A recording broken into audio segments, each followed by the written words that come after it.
আসসালামু আলাইকুম রহমতুল্লাহ। ভাবুন তো, আপনি এমন এক অবস্থায় আছেন যেখানে আপনার ঘরে একটুকুও খাবার নেই, আপনার সন্তান ক্ষুধায় কাঁদছে, আর ঠিক সেই মুহূর্তে আল্লাহ আপনার সামনে খুলে দিলেন অগাধ সম্পদের দরজা। কিন্তু আপনি কি সেই সম্পদ গ্রহণ করবেন, নাকি আল্লাহর ভয় ও ইমানের কারণে তা ছেড়ে দিবেন? আজকের এই গল্পটি এমন এক মানুষের, যিনি দরিদ্রের চরম পরীক্ষার মাঝেও হার মানেননি, বরং বিসমিল্লাহর বরকত আর আল্লাহর উপর অটল ভরসা দিয়ে লিখে গেছেন ইমানের এক অবিশ্বাস্য ইতিহাস। প্রিয় দর্শকবৃন্দ, আপনাদের সবাইকে জানাই আন্তরিক অভ্যর্থনা। চলুন আমরা প্রবেশ করি বহু বছর আগে সেই হৃদয়স্পর্শী কাহিনীতে।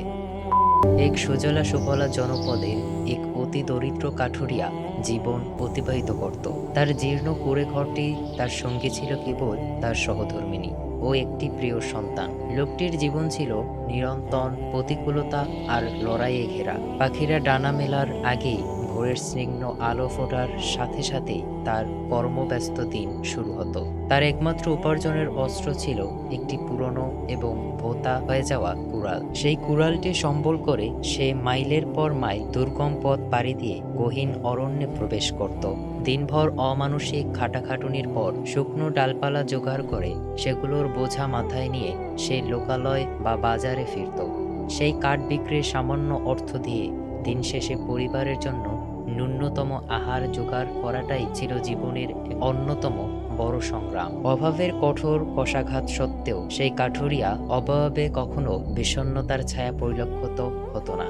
তার অন্তর সর্বদা মহান আল্লাহর প্রতি কৃতজ্ঞতায় মগ্ন থাকত। সে মনে প্রাণে বিশ্বাস করত যে দুনিয়া এই দুঃখ কষ্ট সাময়িক এবং আল্লাহ কেবল তার বান্দাদের ধৈর্য পরীক্ষা করেন। তার জীবনের শ্রেষ্ঠ অভ্যাস এবং প্রধান শক্তি ছিল প্রতিটি কাজ শুরু করার আগে পরম শ্রদ্ধায় বিসমিল্লাহির রহমানির রহিম পাঠ করা। গৃহ থেকে বের হওয়ার সময় অরণ্যে প্রবেশের মুহূর্তে, এমনকি গাছের ঢালে কুড়ালের প্রথম কোপ দেওয়ার আগেও ওষ্ঠাধরে উচ্চারিত হতো দয়াময় প্রভুর নাম বিসমিল্লাহ। এই বরকতময় বাক্যটি ছিল যাবতীয় সাহসের মূল উৎস। তার জীবন সঙ্গিনী ছিলেন এক অতিশয় মমতা ভরা নারী। দীর্ঘদিনের অভাব অনটনের মাঝে মাঝে তার ধৈর্যের বাঁধকে টলিয়ে দিত। তিনি প্রায় ভেজা চোখে স্বামীকে প্রশ্ন করতেন, আমরা প্রতিনিয়ত আল্লাহর ইবাদত করি, তার নাম জপি, তবুও কেন আমাদের সেই দুর্দশার অন্ত নেই? তিনি আক্ষেপ করে বলতেন, দেখুন আমাদের চারপাশে কত মানুষ,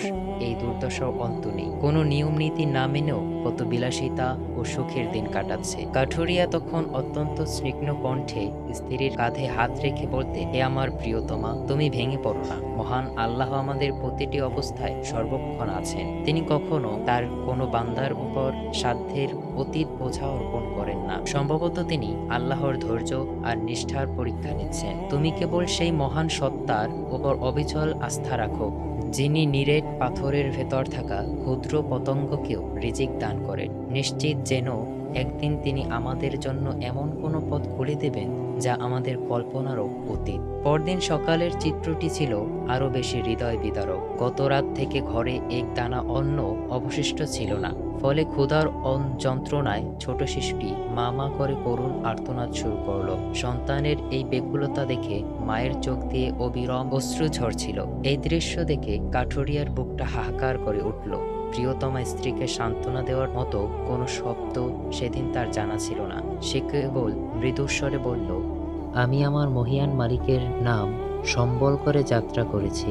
তিনি অসীম ক্ষমতাধর এবং পরম করুণাময়। নিশ্চয়ই তিনি তার মুখাপেক্ষী বান্দাকে শূন্য হাতে ফিরিয়ে দেবেন না। এই দৃঢ় বিশ্বাস নিয়ে সে কম্পিত হাতে কুড়ালটি কাঁধে তুলে নিল।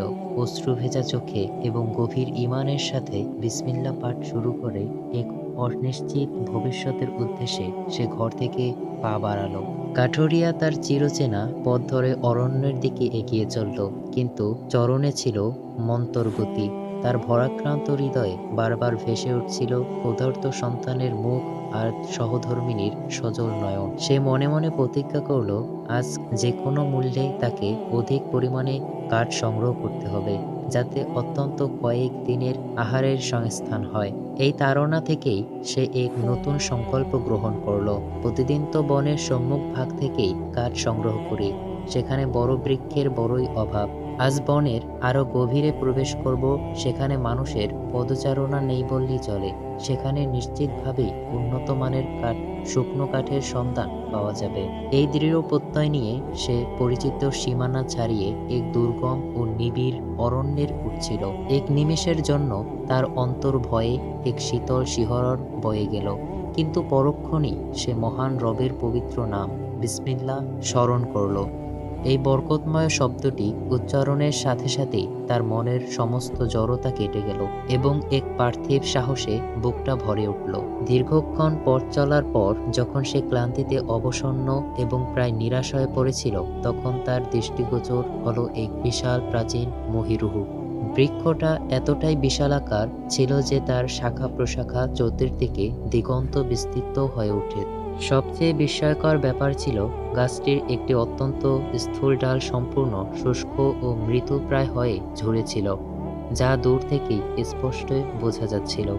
কাঠুরিয়ার দুচোখ আনন্দে উচ্ছ্বাসিত হয়ে উঠল এবং সে অবনত মস্তকে কৃতজ্ঞতা ভরে বলল, আলহামদুলিল্লাহ, হে আমার পালনকর্তা, নিশ্চয়ই আপনি সর্বোত্তম পরিকল্পনাকারী।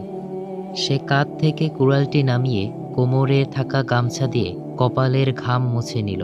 অতঃপর পূর্ণ শক্তিতে বিসমিল্লাহির রহমানির রহিম পাঠ করে সে সেই শুকনো ডালের আঘাত করল।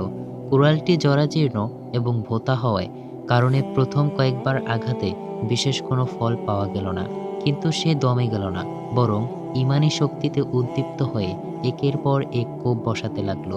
কয়েকবার সজোরে আঘাত করার পর সহসা এক অভাবনীয় ঘটনা ঘটল। একটি বিকট মটমট শব্দে ডালের একাংশ ভেঙে না পড়ে বরং কোটরের ভেতরে ঢুকে গেল।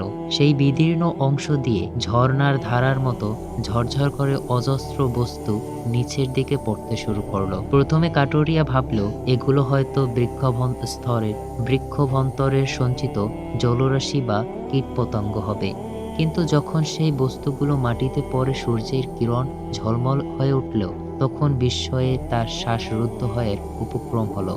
এগুলো কোনো জল বা পোকা ছিল না, এগুলো ছিল শত শত হাজার হাজার খাঁটি স্বর্ণমুদ্রা, যা গাছের কোটর থেকে বেরিয়ে তার পায়ের কাছে স্তূপ আকারে জমা হলো। অবিশ্বাস্য এবং ঘোর আর প্রবল উত্তেজনায় কাঠুরিয়া যেন পাথরের মতো নিস্তব্ধ হয়ে গেল।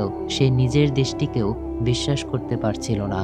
একটি কাষ্ঠকণ্ঠ বা বৃক্ষের ভেতর থেকে স্বর্ণমুদ্রার বৃষ্টি, এটি কিভাবে সম্ভব? তার সারা শরীর ভয় আর রোমাঞ্চে কাঁপতে শুরু করলো। সে দ্রুত চারপাশটা দেখে নিল কেউ তাকে লক্ষ্য করছে কিনা, কিন্তু সেই নিস্তব্ধ গহীন অরণ্যে সে এবং তার সৃষ্টিকর্তা ছাড়া আর দ্বিতীয় কেউ ছিল না।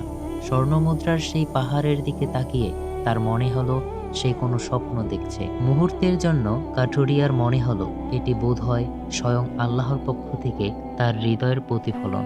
এই অমূল্য সম্পদ তার সকল অভাব মুছে দেবে। তার স্ত্রী ও সন্তানের অবধি ফুটবে হাসির রেখা এবং তাদের আর কোনো অনাহারে দিন কাটাতে হবে না। উত্তম পোশাক, সুস্বাদু আহার এবং স্বাচ্ছন্দ্যময় জীবনের হাতছানি তখন তার নাগালের মধ্যে।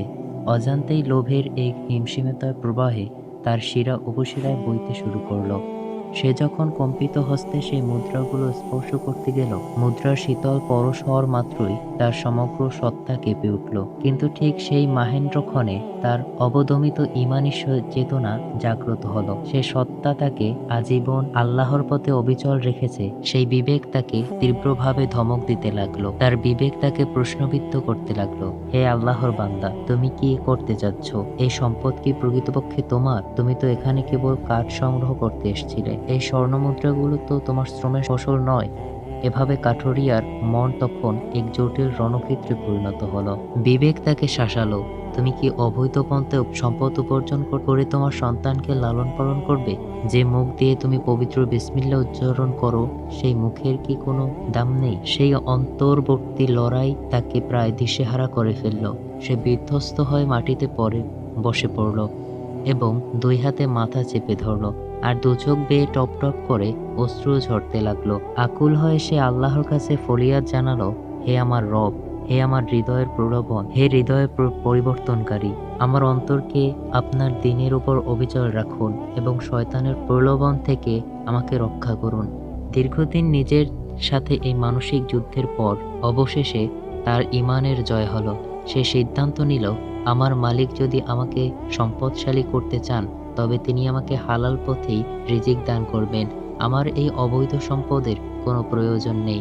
সে আল্লাহ আমাকে প্রতিদিন অভাবের মধ্যেও ঈমানের উপর টিকিয়ে রেখেছেন। নিশ্চয়ই তিনি আমার জন্য উত্তম কোনো কিছু ব্যবস্থা রেখেছেন। এই দৃঢ় সংকল্প করার সাথে সাথেই তার মন থেকে যাবতীয় লোভ, শঙ্কা আর অস্থিরতা বিলীন হয়ে গেল।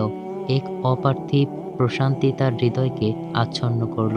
সে উঠে দাঁড়ালো এবং প্রত্যেকটি স্বর্ণমুদ্রা স্পর্শ না করে সেগুলোকে পুনরায় গাছের কোটরের ভেতর ঢেলে দিল। অতঃপর ভাঙা ডালের অংশটি দিয়ে কোটরের মুখটি আগের মতো সুকৌশলে বন্ধ করে দিল। এরপর চারপাশ থেকে মাটি, শুষ্ক লতাপাতা আর শ্যাওলা দিয়ে জায়গাটিকে এমনভাবে ঢেকে দিল যেন সেখানে কোনো কিছুই ঘটেছে তা বোঝার উপায় না থাকে। কাজটি সুসম্পন্ন করে সে এক গভীর তৃপ্তির নিঃশ্বাস ফেলল। হারাম থেকে বেঁচে থাকার আনন্দ যে কতটা মাধুর্যময় তা সে আজ প্রথম অনুভব করল। শূন্য হাতে ফেরার আশঙ্কা, মনটা হয়তো সামান্য ভারাক্রান্ত ছিল, কিন্তু ঈমান রক্ষা করার গৌরবে তার বুকটা ভরে উঠল। সে সেই গুপ্তধনের গাছের দিকে আর একবারও ফিরে তাকালো না। কিছুটা দূরে গিয়ে সাধারণ বৃক্ষ থেকে কাঠ কেটে বোঝা বাঁধল এবং সেই বোঝা কাঁধে নিয়ে শান্ত হয়ে গৃহের পথে রওনা দিল। সেই ভূখণ্ডের সুলতান ছিলেন একজন অত্যন্ত ন্যায়নিষ্ঠ, প্রজা হিতৈষী ও পরহেজগার শাসক। তিনি প্রায় রাতের নির্জনে আল্লাহর ইবাদতে মগ্ন থাকতেন। এক রাতে তাহাজ্জুদের নামাজ শেষে নিদ্রাচ্ছন্ন অবস্থায় তিনি এক বিস্ময়কর স্বপ্ন দেখলেন। স্বপ্নে তিনি দেখলেন তার রাজ্যের নিবিড় অরণ্যের এক অতি প্রাচীন বৃক্ষের কোটলে লুকিয়ে আছে বিশাল এক স্বর্ণভাণ্ডার। তবে স্বপ্নের সবচেয়ে চমকপ্রদ দিক ছিল তিনি দেখলেন তারই রাজ্যের এক নিঃস্ব কাঠুরিয়া সেই গুপ্তধনের সন্ধান পেয়েছে। কিন্তু চরম দরিদ্রের শিকার হওয়া সত্ত্বেও সেই লোকটি কেবল আল্লাহর ভয় ও তার উপর অগাধ বিশ্বাসের কারণে একটি মুদ্রা স্পর্শ না করে সেখান থেকে ফিরে এসেছে। স্বপ্নটি এতটাই বাস্তব ছিল যে জাগ্রত হওয়ার পরও প্রতিটি দৃশ্য বাদশার মান স্পটের উজ্জ্বল হয়ে উঠল। এই অলৌকিক স্বপ্ন বাদশাকে গভীরভাবে বিবেচিত করল। তিনি উপলব্ধি করলেন এটি কোনো সাধারণ কল্পনা নয়, বরং এর পেছনে খোদাই কোনো সংকেত নিহিত আছে।